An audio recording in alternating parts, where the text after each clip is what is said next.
एक दिन अल्लाह ताला ने जिब्राइल अलैहिस्सलाम के जरिए हजरत मोहम्मद सल्लल्लाहु अलैहि वसल्लम को खबर दी, तुम्हारे प्यारे सहाबी हजरत बिलाल रजी अल्लाहु अन्हु अब सिर्फ 7 दिन जिंदा रहेंगे और 7 दिन बाद उनका इंतकाल हो जाएगा। अल्लाह की तरफ से ये खबर पाकर हजरत मोहम्मद सल्लल्लाहु अलैहि वसल्लम ने हजरत अली और हजरत उमर रजी अल्लाहु अन्हुमा को बुलाया और फरमाया, ऐ मेरे सहाबियों, मुझे मालूम हुआ है कि मेरे प्यारे सहाबी बिलाल अब सिर्फ 7 दिन जिंदा रहेंगे, लेकिन मुझे ये भी मालूम है कि उन्होंने अभी तक निकाह की सुन्नत अदा नहीं की है। इसलिए तुम लोग जाओ, मदीने के हर घर में जाकर देखो कि कोई अपने बेटी का निकाह मेरे इस प्यारे सहाबी से करने को राजी है या नहीं। लेकिन सुन लो, तुम्हें उस बाप को यह बात जरूर बतानी होगी कि बिलाल सिर्फ 7 दिन और जिंदा रहेंगे। रसूल सल्लल्लाहु अलैहि वसल्लम का हुक्म पाकर हजरत अली और हजरत उमर रजी अल्लाहु अन्हुमा निकल पड़े।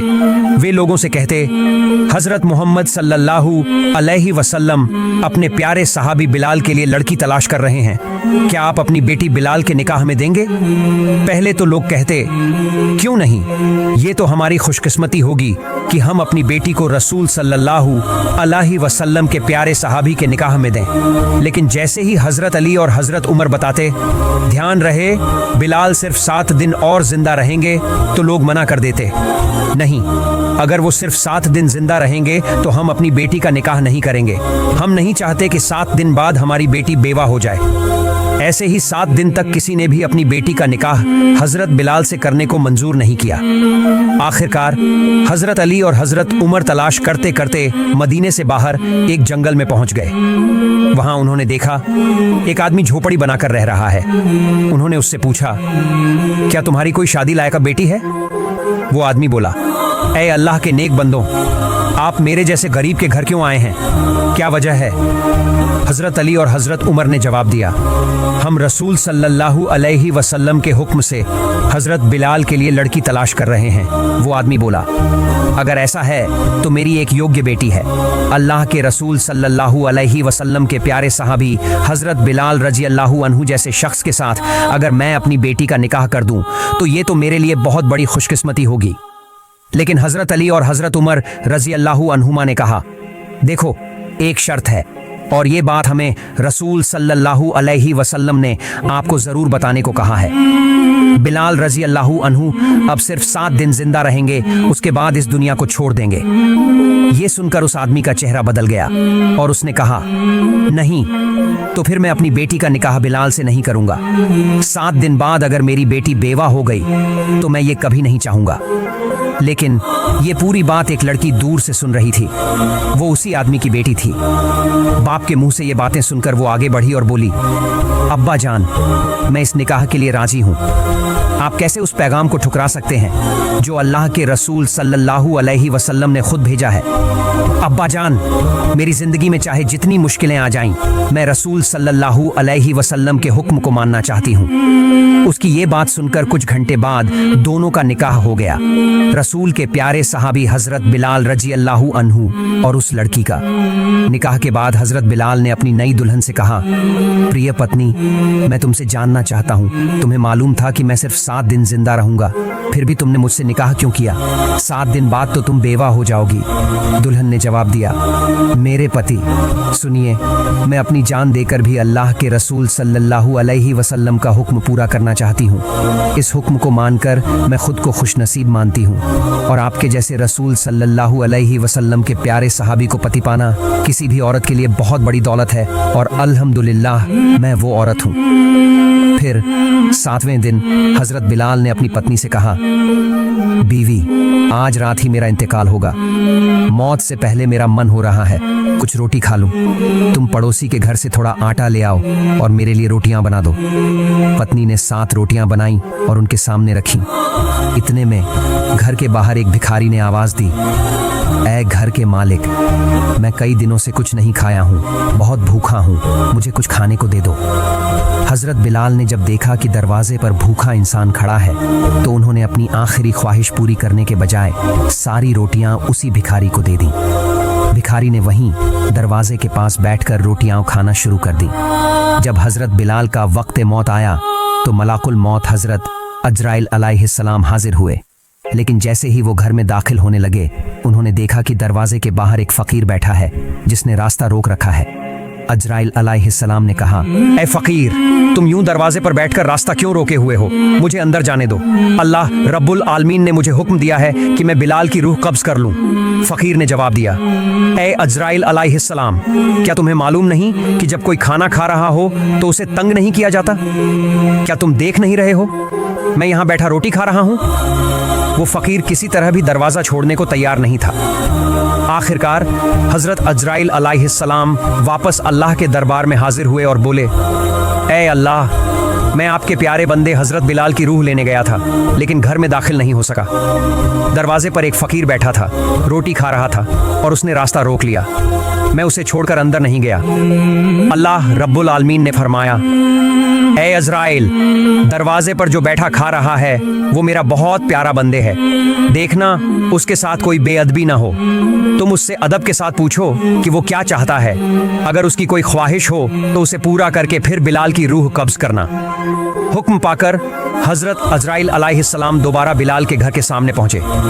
देखा वही फकीर दरवाजे पर बैठा है और रोटी खा रहा है। अजराइल अलैहिस्सलाम बोले, ए अल्लाह के प्यारे बंदे, बताओ तुम क्या चाहते हो? क्या करूं जिससे तुम दरवाजे से हट जाओ? अल्लाह ने कहा है कि जो तुम चाहोगे वही किया जाएगा। फकीर बोला, बिलाल ने मुझे 7 रोटियां दी हैं और अल्लाह ताला ने फरमाया है कि जो एक नेकी करता है उसे 10 गुना इनाम मिलता है। तो मैं चाहता हूं इन 7 रोटियों के बदले बिलाल को 70 साल की जिंदगी और दे दी जाए। अजराइल अलैहिस्सलाम ने कहा, यह तो मुमकिन नहीं। अल्लाह रब्बुल आलमीन ने मुझे हुक्म दिया है कि बिलाल की रूह कब्ज करूं। मैं उनकी उम्र कैसे बढ़ा सकता हूं? हाँ, इसके अलावा तुम जो चाहो अल्लाह तुम्हें दे देंगे। फकीर बोला, नहीं, मुझे दुनिया का कोई माल दौलत या आराम नहीं चाहिए।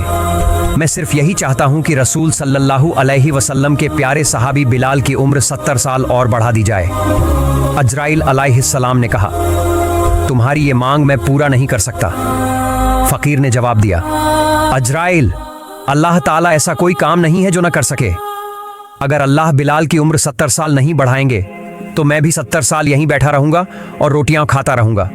इस तरह न तुम अंदर जा पाओगे न ही उनकी रूह कब्ज कर सकोगे, क्योंकि मैं यहां से हटूंगा ही नहीं। रसूलुल्लाह ने एक हदीस में फरमाया, इस दुनिया में अल्लाह ताला के ऐसे कुछ बंदे होते हैं कि अगर वे अल्लाह ताला के नाम पर कसम खाकर कोई बात कह दें तो अल्लाह ताला जरूर उनकी बात पूरी करते हैं। हजरत बिलाल रदियल्लाहु अन्हु के दरवाजे के सामने जो फकीर बैठे थे वे थे अल्लाह और उसके रसूल के दीवाने हजरत ओवैस करनी रहमतुल्लाह अलैह। जब हजरत ओवैस करनी रहमतुल्लाह अलैह ने हजरत बिलाल रदियल्लाहु अन्हु की उम्र बढ़ाने की मांग रख दी तो अल्लाह रब्बुल आलमीन ये मांग पूरी किए बिना न रह सके। अल्लाह ताला ने हजरत अजराइल अलैहिस्सलाम को बुलाकर फरमाया, ए मलाकुल मौत अजराइल, मेरे प्यारे बंदे ओवैस करनी ने एक मांग रख दी है और मैं ये मांग पूरी न करूं, ये कैसे हो सकता है? ए अजराइल, तुम लौट आओ। मैंने अपने बंदे ओवैस करनी की मांग मंजूर कर ली है और हजरत बिलाल की उम्र में 70 साल का इजाफा कर दिया है। एक बार खलीफा एक खास हजरत उमर फारूक रदियल्लाहु अन्हु हजरत अली रदियल्लाहु अन्हु को साथ लेकर कूफा शहर की तरफ रवाना हुए। कूफा पहुंचकर उन्होंने लोगों को पुकार कर कहा, ए कूफा वालों, क्या तुम में कोई मुझे ओवैस करनी का पता बता सकता है?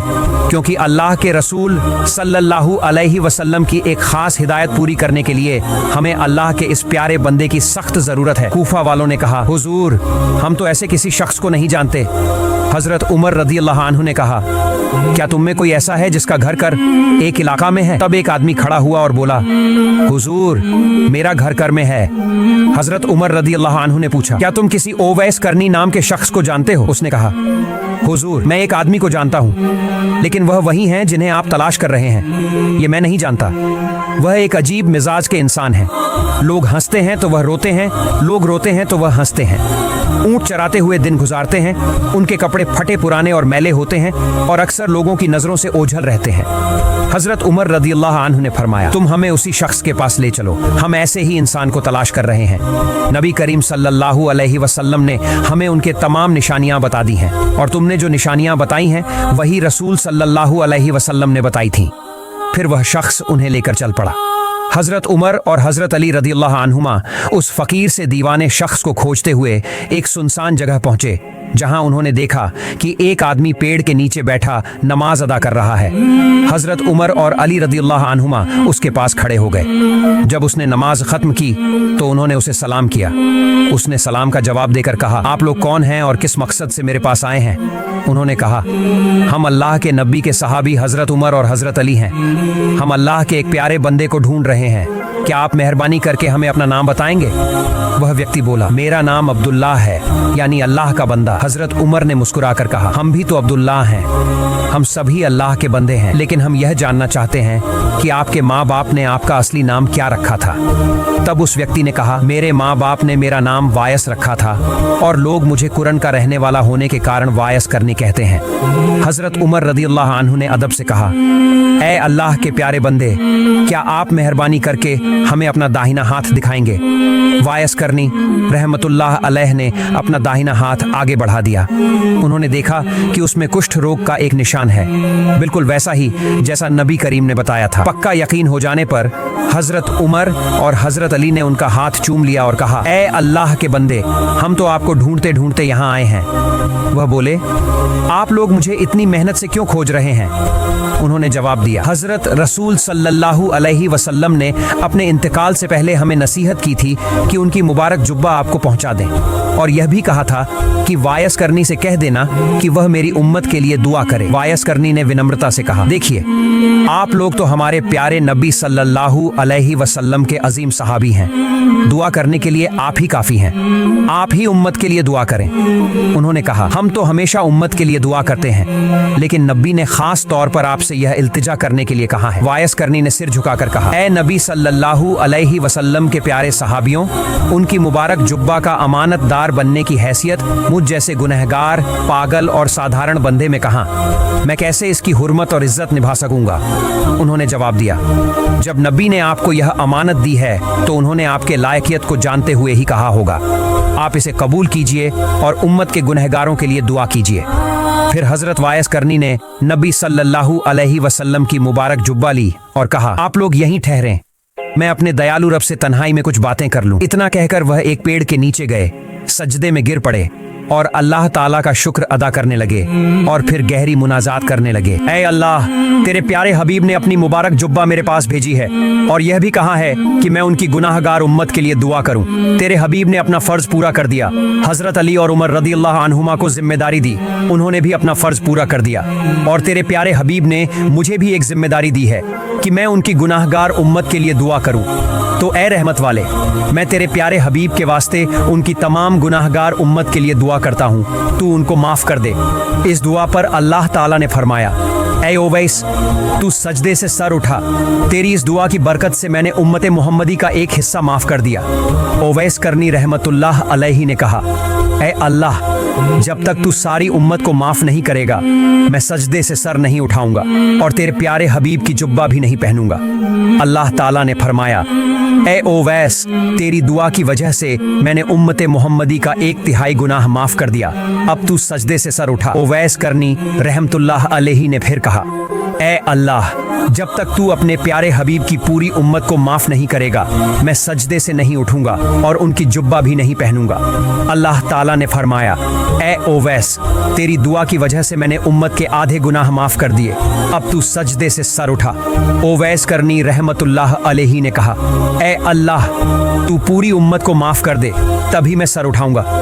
उधर हजरत उमर और अली रदियल्लाहु अन्हुमा काफी देर से खड़े खड़े थकने लगे, यहाँ तक कि थोड़ा बेचैन हो गए। फिर उन्होंने सोचा, देखें तो ओवैस करनी क्या कर रहे हैं। जब वे पास पहुंचे तो ओवैस करनी रहमतुल्लाह अलैहि का ध्यान टूट गया।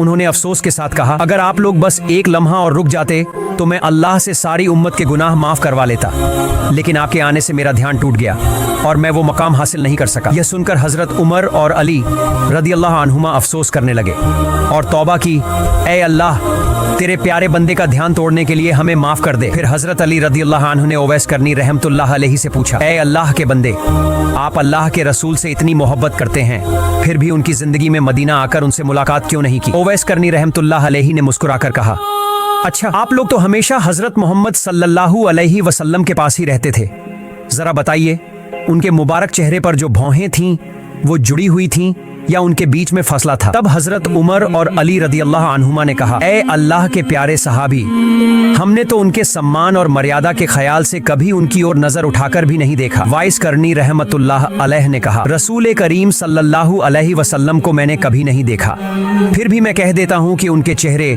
मुबारक की भौहें मिली हुई थी। मेरा दिल बहुत चाहता था कि मैं रसूल करीम सल्लल्लाहु अलैहि वसल्लम का दीदार करूं, लेकिन मेरी एक माँ थी जो बहुत बूढ़ी और बीमार थी। उनकी सेवा शुश्रूषा के लिए इस दुनिया में मेरे सिवा कोई नहीं था, इसलिए उन्हें छोड़कर मैं रसूल करीम सल्लल्लाहु अलैहि वसल्लम से मिलने कभी नहीं जा सका। इसके बाद उमर रदियल्लाहु अन्हु ने वाइस करनी रहमतुल्लाह अलैह से अर्ज किया, आप अल्लाह ताला से मेरे लिए दुआ कर दीजिए। वाइस करनी रहमतुल्लाह अलैह ने कहा, मैं किसी शख्स के लिए खास तौर पर दुआ नहीं करता, मैं तो हर नमाज के बाद यही दुआ करता हूँ, ए अल्लाह, अपने प्यारे हबीब सल्लल्लाहु अलैहि वसल्लम की वो सारी उम्मत जो ईमान के साथ इस दुनिया से रुखसत हो, उन्हें माफ फरमा दे। अगर आप ईमान के साथ इस दुनिया से जाएंगे तो आखिरत में मेरी ये दुआ आपको ढूंढ लेगी। तब उमर रज़ियल्लाहु अन्हु ने कहा, जनाब, क्या मैं आपके गुजारे के लिए कूफा के गवर्नर को एक खत लिख दूं ताकि हर महीने आपको एक तय रकम मिलती रहे जिससे आप आराम से जिंदगी गुजार सकें। वाइस करनी रहमतुल्लाह अलैह ने 2 दिरहम दिखाते हुए कहा, ये 2 दिरहम मैंने ऊंट हाँक कर कमाए हैं, क्या आप मुझे ये जमानत दे सकते हैं कि इन्हें खर्च करने तक मैं जिंदा रहूंगा? अगर जिंदा रहने की कोई गारंटी नहीं दे सकते तो फिर आपका नजराना लेने की क्या जरूरत? उमर रज़ियल्लाहु अन्हु ये सुनकर आंसू बहाने लगे और बोले, ए अल्लाह के बंदे, इस दुनिया में किसी की मौत की गारंटी कौन दे सकता है? अफसोस, हम लोग दुनिया में इतने पागल और मशगूल हो गए हैं। आप जैसे अल्लाह के प्यारे मासूक बंदे मौजूद हैं, तभी अल्लाह रब्बुल आलमीन आपके वसीले से हमें रोजी देता है। अगर आप जैसे लोग ना होते तो अल्लाह ताला हमें एक बूंद पानी भी ना देता। वाइस करनी रहमतुल्लाह अलैह ने कहा, अब आप लोग मुझे इजाजत दें, मुझे हमेशा लोगों की नजरों से दूर रहना पसंद है। उमर रज़ियल्लाहु अन्हु ने कहा, ए अल्लाह के प्यारे बंदे, अगर कभी कोई जरूरत हो तो हमें याद कीजिएगा। वाइस करनी रहमतुल्लाह अलैही ने जवाब दिया, ए अल्लाह के प्यारे सहाबी, अल्लाह ही मेरा सबसे अच्छा सहारा है, मैं अपनी हर जरूरत उसी के सामने रखता हूँ, दुनिया के किसी भी बड़े से बड़े मखलूक के सामने नहीं। यह कहकर वाइस करनी रहमतुल्लाह अलैही उनसे विदा लेकर चला गया। बयान किया जाता है कि एक बार वाइस करनी रहमतुल्लाह अलैही कुछ लोगों के साथ एक जहाज में सफर कर रहे थे। जब जहाज समंदर के बीच पहुंचा तो जबरदस्त तूफान और बारिश शुरू हो गई। सभी लोग घबरा गए, शायद जहाज अब डूब ही जाएगा। लोग चीख चीख कर अल्लाह रब्बुल आलमीन से दुआ करने लगे। तभी उन्होंने देखा कि उसी तूफान और बारिश के बीच एक फकीर समंदर में उतर गया। हैरत की बात यह कि वो समंदर के पानी में सज्जादा बिछाकर नमाज पढ़ने लगा। सभी समझ गए ये अल्लाह के प्यारे बंदे हैं। वे पुकारने लगे, ए अल्लाह के दोस्त, हमारे लिए दुआ कीजिए ताकि अल्लाह हमें इस मुसीबत से बचा ले। तब वाइस करनी रहमतुल्लाह अलैही ने कहा, तुम सब अपना माल और दौलत छोड़कर पानी में उतर जाओ। अगर तुमने माल की मोहब्बत छोड़ दी तो अल्लाह तुम्हारी जान बचा लेगा, वरना तुम यहीं जहाज के साथ डूब जाओगे। कई लोग यकीन नहीं कर पाए, सोचने लगे अगर पानी में उतरेंगे तो डूबकर मर जाएंगे, और अगर जहाज में रहे तो थोड़ी देर बाद जहाज भी डूब जाएगा। आखिरकार कुछ लोगों ने फकीर की बात मान ली, अपना माल छोड़कर पानी में उतर गए। हैरानी ये कि वे डूबे नहीं और जहाज वाकई डूब गया। फकीर ने कहा, तुमने माल की मोहब्बत छोड़ दी, इसलिए अल्लाह ने तुम्हारी जिंदगी बचा दी। अगर मोहब्बत नहीं छोड़ते तो जहाज के साथ तुम भी डूब जाते। इसके बाद वह फकीर सबको लेकर समंदर के किनारे पहुंचा। लोग कहने लगे, ए अल्लाह के दोस्त, हम ये माल गरीबों में बांटने के लिए ले जा रहे थे, अगर हमें वापस मिल जाए तो हम वादा करते हैं वो माल फिर से गरीबों में बांट देंगे। फकीर ने पूछा, क्या सच में वादा करते हो? सब बोले, हाँ अल्लाह की कसम। फकीर ने दोनों हाथ उठाकर दुआ की, ऐ अल्लाह, इनका जहाज और माल वापस कर दे। दुआ खत्म होते ही सबने देखा जहाज किनारे पर आ लगा है। सबकी आंखें फटी की फटी रह गईं और सबने मिलकर अल्लाह का लाख लाख शुक्र अदा किया। प्यारे साथियों, ये फकीर कोई और नहीं बल्कि हजरत वाइस करनी रहमतुल्लाह अलैही थे। उन्होंने अपनी जिंदगी में ऐसी अनगिनत करामात दिखाई, हम सबको उनकी जिंदगी से सबक लेना चाहिए। प्यारे दोस्तों, अगर आपको यह कहानी अच्छी लगी तो प्लीज हमारे चैनल को सब्सक्राइब जरूर करें और कमेंट बॉक्स में अल्लाह का नाम जरूर लिखें, और हाँ, लाइक भी जरूर करें। आमीन।